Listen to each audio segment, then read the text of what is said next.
simplify and provide a very simple and streamlined end-user login experience on your apps and websites. Now that might seem a little bit strange. Why does Google care about the login experience for your users on your apps and websites? Well, we've learned over time that auth is really a hard thing. Have all of you wrestled with auth before? Is it something that you've spent a little bit more time doing than you might have expected? Anybody had that experience here? Yes, definitely. So not everybody has the time nor the interest to invest what it takes to build a great auth system. And if you get that wrong, that can actually be a really bad experience for your users. And as it turns out, that's a bad thing for us too, because when users have really bad experiences online, and if there's any sort of security issue that is a really bad experience, then users tend to spend less time online. And that's a really bad thing for Google's business. And so we have a vested interest in providing you tools that give users a great auth experience. So let me tell you about the tools that the Federated Identity team offers. So we launched yesterday, we announced the Google Identity Platform. So that consists of 3 tools: Google Sign-In, Smart Lock for Passwords, which we announced here at I/O yesterday, and Google Identity Toolkit. Now there is a little bit of overlap between these tools, so it's good to give a little overview about how they differ. So Google Sign-In, you're probably all most familiar with Google Sign-In. This is launched a few years ago. It's widely adopted across many apps and websites. The core value proposition behind Google Sign-In is a simple, streamlined end-user sign-in and sign-up experience on your apps and websites. And it's got Google security backing all of those accounts, which means that there are literally hundreds of people working at Google trying to maintain the integrity and security of those accounts. So a lot of benefit for the user and a lot of benefit for you. Smart Lock for Passwords. So very excited to announce yesterday Smart Lock for Passwords. So we know despite the popularity of login methods like Facebook and Google, which provide this nice streamlined sign-in and sign-up experience, passwords are not dead. Lots of users still, for one reason or another, prefer to sign in or sign up with a username and password account.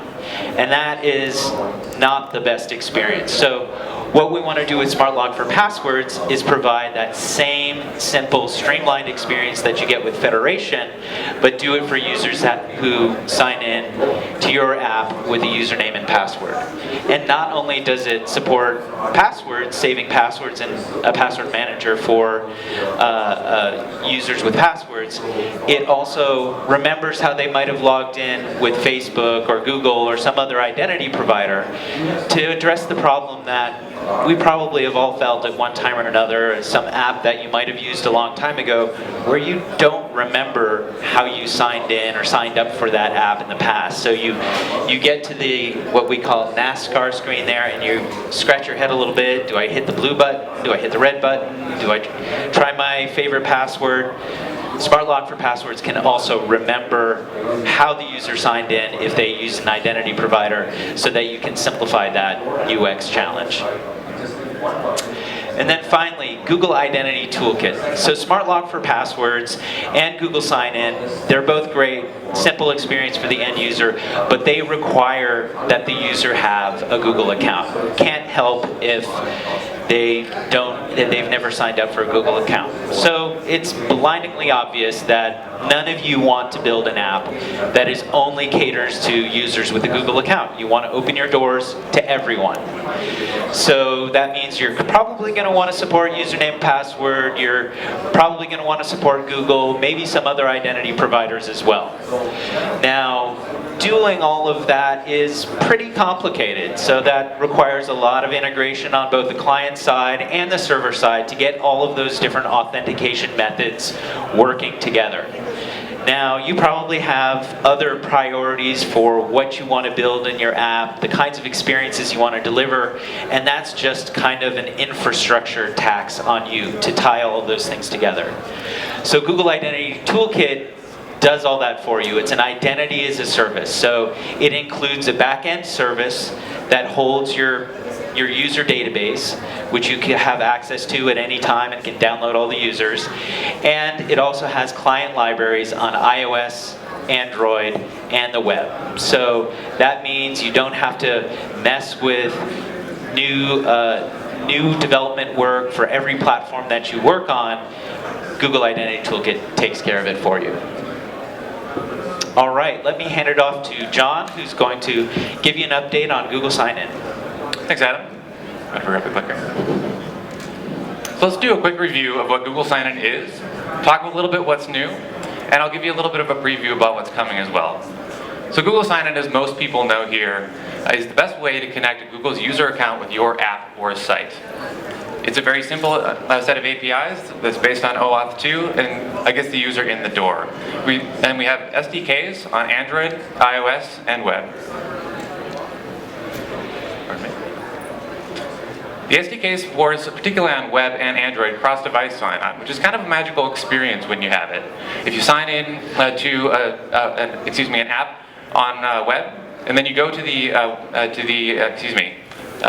app on the web, and then you go to the application on Android, you get a seamless sign-in experience, completely devoid of any additional clicks, taps, entering of usernames or passwords. It works in the other direction as well, from apps to, from websites to apps as well. And finally, of course, is the gateway to all Google APIs. A whole host of integration with Calendar, access to Drive, contacts, and a number of other things. Now, Google Plus is also involved in that, and I'll talk about that when I talk about what's new here as well. And it starts with the branding. You'll notice that we now call it Google Sign-In. And that's not to the exclusion of Google Plus, but simply just to the inclusion of Google and getting to the core notion of getting back to basics. We feel as though user trust in your app and use of their account on your site is best served by asking for the least amount only when you need it and in context. If your app doesn't actually require the Google Plus APIs, then there's no reason to advertise that that's the case. Truth in advertising principle suggests, hey, just show a sign-in with Google button, make it clear to the user what they're about to do and exactly why. Now we back this up with a new suite of APIs and SDKs on Android, coming soon, iOS and web, which have just been announced and released in the past couple of days. We're going to be backing this up with, and you'll notice in the API, with a concept called that we call Basic Profile. It's incredibly simple, and again, it gets to the concept of getting back to basics. A whole host of applications just need the basic information: your name, email address, and profile picture, and that's all that's necessary to get into your app. Why would you ask for more, and why would you actually provide a wall of legalese on a consent page in order to get the user in? It's very intimidating, and there's a high degree of friction. So coming soon, we're going to be releasing this new sign-in UI. All it does is shows the exact information that the user is granting to your application: profile picture, name, and email address. Upon tapping this, if your application only requests basic profile, the user will have granted that information to your app, and you get them in the door. There's no more taps, there's no more legalese, and there's no more confusion. Now, of course, before I talked about how sign-in is also the gateway to Google APIs such as Calendar and Drive and others, and those are more privileged APIs in the eyes of many in the eyes of many users. The second screen of our UI will be shown if in fact you've requested those permissions, and calling out on a product-by-product basis such as Gmail, Contacts, and others very clearly, large graphics, and very crisp wording, letting the user know exactly what privileges they're going to confer to your app in order to get in. Now, we recommend that apps and sites request these permissions in context, of course. You say why you need it, when you need it. So we continue to support incremental authorization, which allows the second screen that you see here to be shown only when the permissions are requested, which is pursuant, of course, to the new Android permissions model that was discussed yesterday at the keynote. And with that, I'll hand it off to Adam to talk about our new API, Smart Lock for Passwords. Thanks, John. All right, when I talk to a lot of developers, probably the second most important thing that they care about after building a terrific experience for their end users is distribution and how to get more users engaged to their app. And so there's a lot of thinking around the funnel and how do I reduce friction going through the funnel so I can maximize what's down there at the bottom, those engaged users. Those engaged users is what allows me to build my business, to monetize my application. And let's face it, this is a huge barrier to the sign-in process, that part of the funnel which is so crucial to getting to that engaged user. If you don't have the user signed in, you can't deliver them a customized experience. And this here, is there anybody here who has downloaded an app, gotten to this point in the app, and then decided, nah, I have more important things to do? Yes, I think that's pretty much everybody. So, Smart Lock for Passwords is focused on this problem. How do we reduce the friction around signing in with a username and password? So, the way it works is Google's had a password manager as a part of Chrome for many years, and we literally have billions of passwords already stored in the cloud with our users. And what we've done now is we've opened up some APIs on the Android platform so that you can both save and retrieve passwords that are up in that user's account in the cloud. And we're really excited about our launch partners with Smart Lock for Passwords. The New York Times was very interested in Smart Lock for Passwords when we started pitching it to them. What they've realized is that those users that sign into the New York Times app are much, much more likely to become paid subscribers than your average casual user of the Times app. And I think the reason why is you get this seamless experience. So you might start reading an article in one place, have to get off the subway or whatever, and then you're able to pick things back up, potentially on another device, seamlessly. So having that kind of engaged experience is great. So let me walk you through an example here. So Trin, she loves reading the Times on her handheld device, on her phone. And she gets a new tablet. So now she's got So Android has actually been for the last couple of years. And so there's already a feature that's been around for about a year on Android that if you've already got an Android device, then when you set up your next device, it asks you whether or not you want to download all of the apps that were on your original device.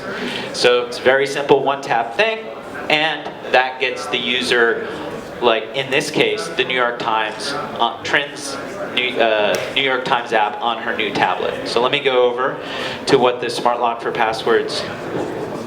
Yep, so here's the new tablet. And so this would have just automatically downloaded. She opens up the New York Times app.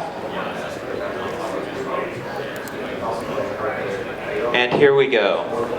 So in the background, the New York Times app has called the Smart Lock APIs and asked if Trin has a credential that's already been saved. And lo and behold, she did. And this is what happens. She gets a little notice that Google has given her password to the New York Times app, and she is logged in.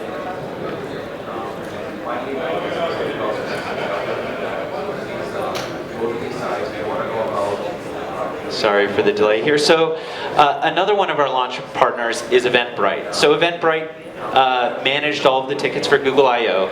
So Eventbrite was born in the era of the web. They were, initially a web-oriented application.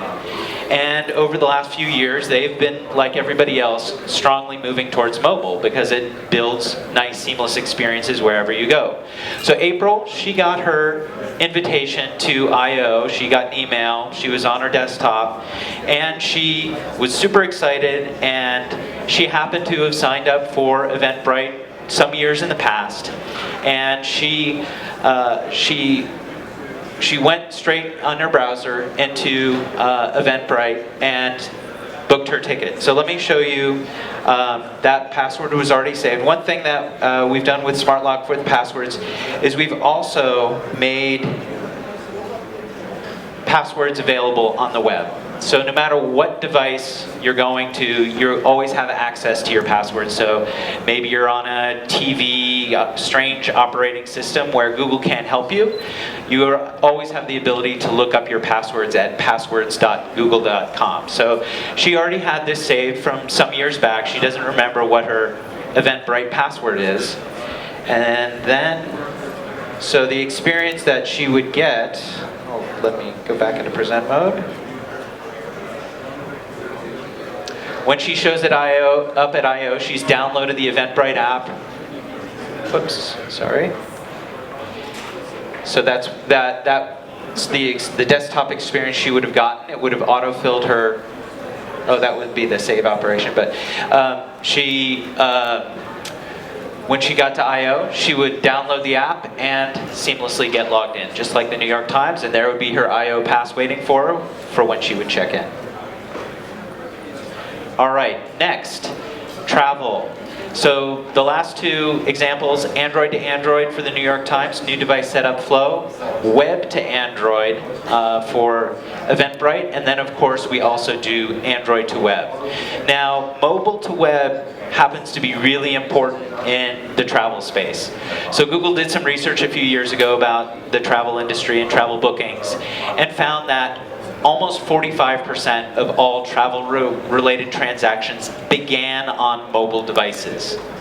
But 95% of actual transactions were completed on the desktop.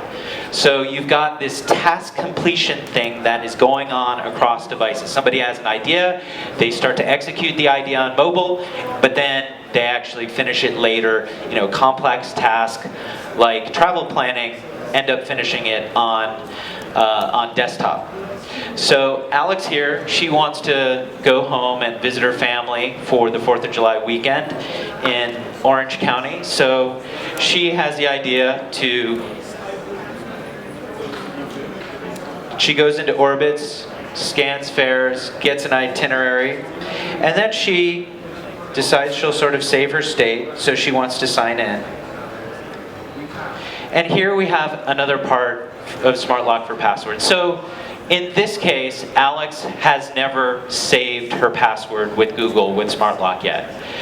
So she's got to go through the full login process. And internally, we call this project, you only log in once. So this is the one time that she would hopefully have to do this. Now what we see here, because we don't actually have a password to return to the Orbitz app, we have this new dialog here, which we call the hint selector. Now, these are all of the accounts that Alex tends to use on her internet travels. So at the very least, you've saved Alex here, so when she selects one of these account items, we call these account chips, the information that you see here is actually passed to the Orbitz app. So it'll pass, in the top case, the profile picture, the name, and the email address. Now that's really helpful if Alex happens to be a new user. So Orbitz can, in the background, look up her email address, see if she has an account. If she does have an account, it could challenge her just for password if that's what she needs to get in, or it might, if it remembers that she signed in with Google, it might immediately try to log her in with Google, so she wouldn't have to actually think about the login process beyond this. But in this case, Alex does have an Orbitz account, we just haven't remembered it. So she taps it and then is being challenged for her password, which I will paste in.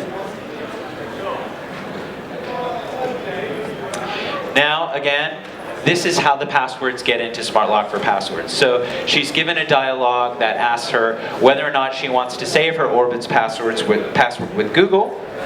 She decides to. And then after checking in with her family to find out, whether or not the dates and the times work well, here, we'll go back to the desktop here. She has Orbitz, and her email address and password are automatically filled into it. And when she signs in,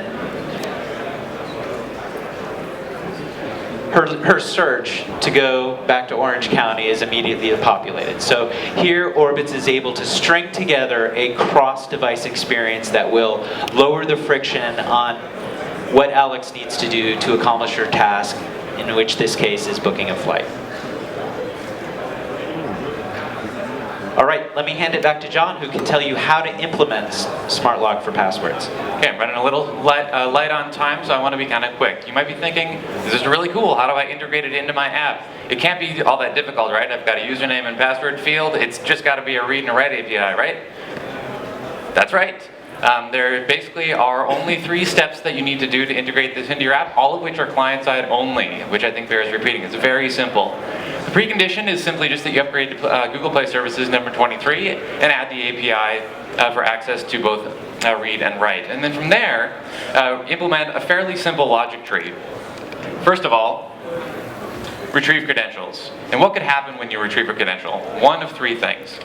First of all, you might just get a single credential. This is the magic sign-in experience. You get their credential, pre-populated, effectively just click submit for the user, and the user's magically signed in. Fantastic. Secondly, multiple credentials might have been stored over the course of time for that particular app.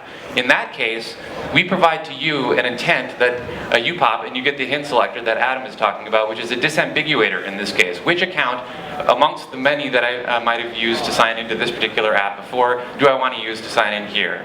You pop the intent, the result of that comes back, you get the single password, and the user's magically signed in, as discussed before. And then finally, there might be no credential. Adam was talking about that earlier as well. We give you the intent that you can pop, which provides a hint selector, which can be used once again to pre-fill username field and possibly even provide additional challenges associated with that. Now, once the user does sign in, however the password gets filled, you just call the write API. Write API stores the password with Google, provides the UI necessary for confirmation, and you're done.